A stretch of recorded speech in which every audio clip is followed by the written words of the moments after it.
All right, we're going to go ahead and get started with our next session. This is a session about the Academy of Kidney Cancer Investigators. It's a CDMRP-funded academy, a virtual kidney cancer mentoring academy that I've been a part of for 5 years. I'm going to do a couple introductory slides just to introduce it for those not familiar, and then mostly it's going to be Dr. Shapiro and Gao going over their projects as the new class of mentees for this year.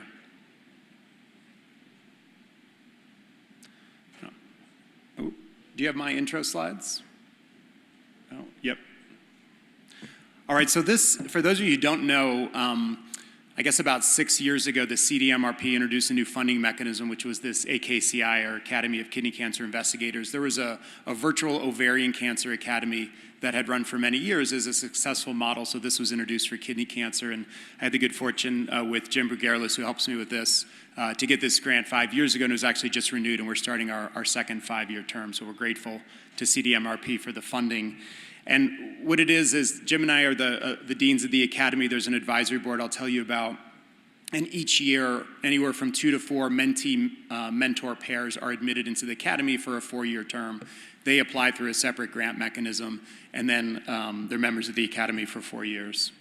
This is our structure with Jim and I. New in this round, we have a patient advocacy panel I'll be talking a little bit about, and then you can see our esteemed advisory board, including Abhishek Chakraborty, who I'm going to introduce his award for the next session, and David Braun, who are members of the first class of the academy. So it's sort of come full circle, and they're now back on our advisory board.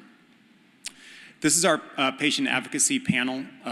So we've had patient advocate involvement in the AKCI, I would say sporadically through the first sort of term of this, and it's really a dedicated effort in our second term to get more involved. And most of the mentees are more basic translational as opposed to clinical in their research endeavors and their projects. So part of our goals in the next 5 years is really to integrate that patient voice a little earlier on in the research, not just in the clinical aspect of what we do, but in the basic translational aspect. This is a busy slide, but I just wanted to show it. In this year's grant cycle, in the renewal we just got, one of the requirements was to build in sort of 3 research projects. So it's sort of a grant within a grant, if you will. And this is what we chose to do. Basically projects initially in patient advocacy. Dina Battle is helping us lead this along with our whole patient advocacy panel.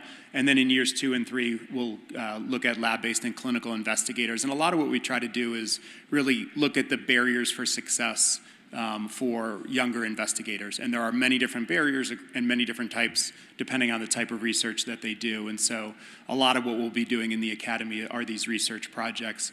I don't think I have slides. We have a monthly didactic, and many of you have been generous enough to give talks. And anybody's welcome to those talks, by the way. We also have an in-person meeting that we held yesterday, so it's always tied to the KCA meeting. So I did want to, the KCA has always been a great supporter. They've given us time here for the new inductees to present their projects, so I just want to thank them for their support. And these are our 2 new members, David Gao and Daniel Shapiro, and you'll be hearing from each of them the projects that they submitted as their grants to get into the academy. You'll be hearing from them in just a minute. And that's it. So with that, I believe Dr. Shapiro is going to go first and talk about chemokine signaling in kidney cancer.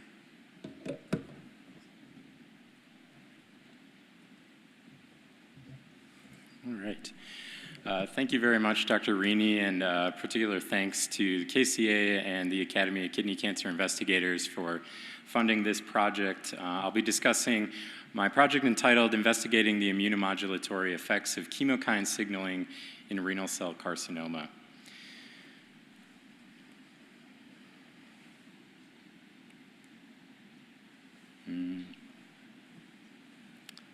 Was working. There we go. All right, so to provide some background, immune cell migration is specifically coordinated by protein-mediated signals which guide movement along gradients, which is known as chemotaxis. And there are signaling proteins that guide chemotaxis called chemokines or chemotactic cytokines. And there are about 50 different chemokines which guide both the innate and adaptive immune cells to and from the tumor microenvironment. And chemokines bind to chemokine receptors on immune cells, and these chemokine receptors are made up of 7 transmembrane G protein coupled receptors. There are about 20 different chemokine receptors. And the chemokine ligand nomenclature is based on their structure, and you can see in the figure on the bottom right the chemokine structures and their correlating nomenclature. So why does chemokine signaling matter in RCC? Well, as we know, and we just saw Dr. Freeman's excellent lecture, clear cell RCC is a heavily inflamed tumor, but what drives that immune response is complex and not entirely understood. And we know immune infiltration in RCC is linked to prognosis, but there tends to be differences in that prognosis based on the stage of the disease. In early stage disease, my lab and others have demonstrated that CD8 T cell infiltration in non-metastatic clear cell RCC tends to be associated with an improved recurrence-free survival, whereas in later stages disease, like metastatic disease, CD8 T cell infiltration is associated with worse progression-free survival. And additionally, the organization of immune inflammatory response appears to be associated with recurrence as well. So patients with CD8 T cells that are more well-organized and closer in proximity to tumors tend to have a more favorable outcome. And so my team aimed to evaluate differences in immune infiltration and organization and how chemokine signaling can shape that immune response and drive cells into the immune microenvironment.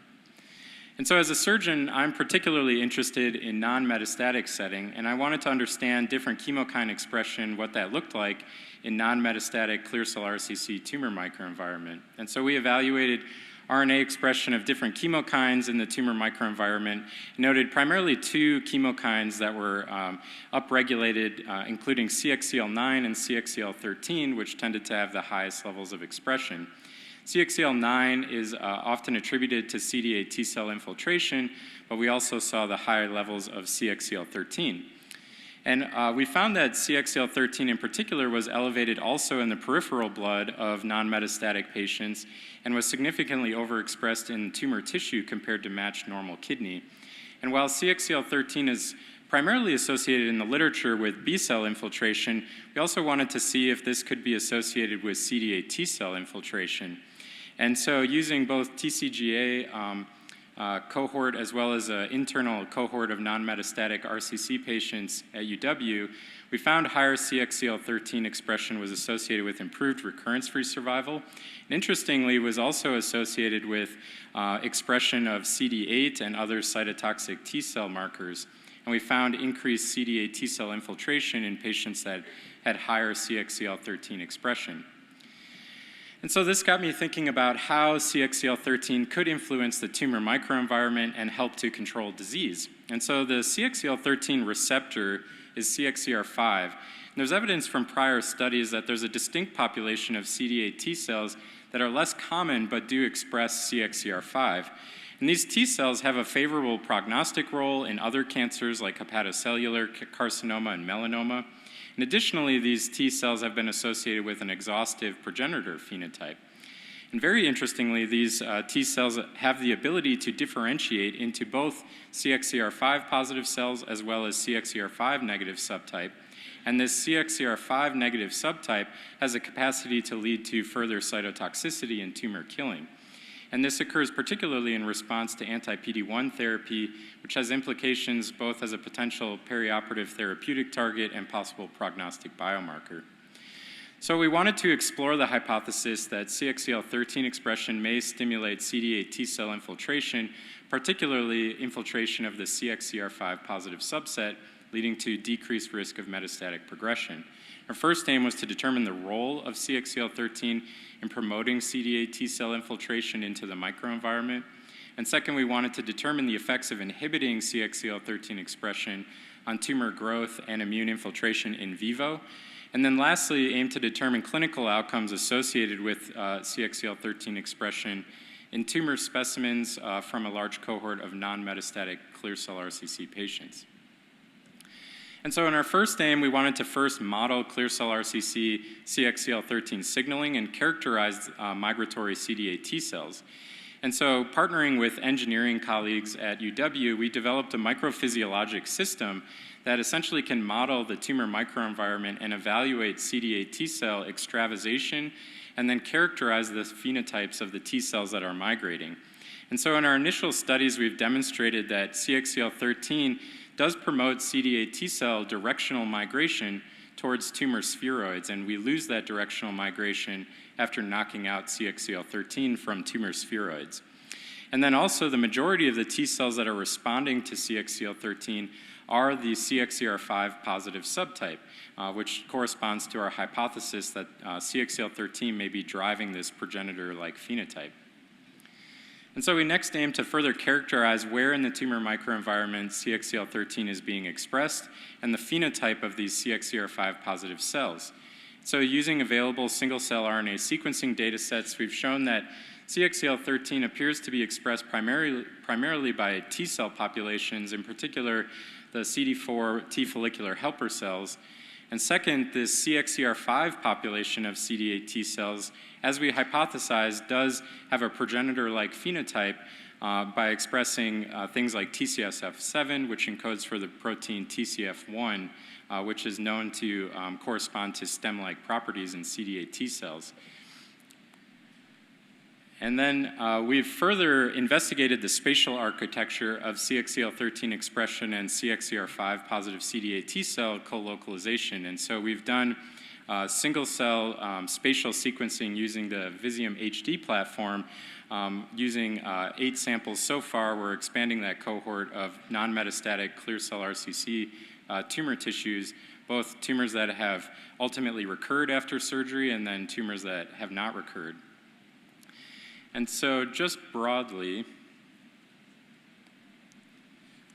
using these samples, we can explore differences in chemokines and their receptors. And so, for example, on the left, you can see CXCL9 and its corresponding receptor CXCR3 more diffusely distributed throughout the tumor microenvironment, and even you see expression kind of infiltrating into the tumor tissue. Whereas conversely, CXCL13 and its receptor CXCR5, we see primarily aggregate in lymphoid aggregates and even tertiary lymphoid structures. And so this aligns with our initial hypothesis that these CXCR5 positive CD8 T cells may be a source of future cytotoxic T cells and exist in sort of these lymph-like structures within the tumor microenvironment. And so we're further expanding this and validating this cohort. In our second aim, we wanted to further evaluate the effects of inhibiting CXCL13 expression in vivo and how that would affect RCC tumor growth and immune infiltration. And we hypothesized that in a mouse model of RCC, lack of this CXCL13 expression would cause decreased CD8 T cell infiltration and a reduced response to anti-PD-1 therapy compared to tumors with normal CXCL13 expression. And so we have 2 sub-aims for our in vivo studies. First, we'll use an immunocompetent mouse model or a CXCL13 null mouse, and in each we'll grow either wild-type or CXCL13 knockout tumors. And the cell line we're using was developed by Dr. Genovese's lab at MD Anderson, who's generously provided those cells to us. And we aim to measure the tumor growth and then characterize the immune microenvironment after we harvest these tumors. We suspect that CXCL13 is important for tumor control and infiltration of particularly the CXCR5 positive population, as well as B cells. And secondly, we'll evaluate the effects of CXCL13 on anti-PD-1 therapy. And using a similar setup, we'll determine how anti-PD-1 therapy is affected by CXCL13 expression. And we suspect that anti-PD-1 therapy will have a less effective response with lack of CXCL13 expression. And then as a third, slightly more translational aim, we wanted to determine the clinical outcomes associated with CXCL13 expression in tumor specimens from a large cohort of non-metastatic clear cell RCC patients. And we hypothesized that increased CXCL13 expression in tumor tissue will be associated with improved recurrence-free survival and directly associated with CXCL13 peripheral blood concentrations, sort of as a circulating biomarker. Our initial investigations using previously established tissue microarrays have demonstrated that CXCL13 does correlate with CD8 T cell infiltration and is associated with a modest improvement in recurrence-free survival for non-metastatic clear cell RCC patients. And so with this small sample, we aim to validate this with a prospective cohort of high-risk tumors that are 7 centimeters or larger. We're planning to enroll 250 patients, of which we've collected over 100 at this point. And we're also sampling peripheral blood from these patients for correlative studies and to determine if the intratumoral expression of CXCL13 correlates with peripheral concentrations as a potential circulating biomarker. So in conclusion, chemokine signaling obviously is critical to shaping the tumor immune interactions in clear cell RCC. CXCL13 appears to be enriched in clear cell RCC tumor microenvironment, and these CXCR5 positive CD8 T cells appear to respond to CXCL13 signaling and have stem-like RNA signatures. And modulation of CXCL13 and CXCR5 positive CD8 T cells may actually influence the ability of the tumor to progress or recur.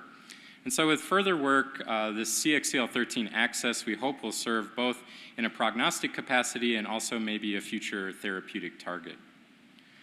And so I just want to thank my mentors for this project, Dr. Pavlos Masal at MD Anderson and Dr. Christian Capitini, who is an immunologist and medical oncologist at UW Carbone Cancer Center. And then also our kidney cancer research team and my partner, Dr. Jason Abel. And then again, the Academy of Kidney Cancer Investigators for helping fund this work. And then the patients and their families for donating their time and their tissue. Thank you.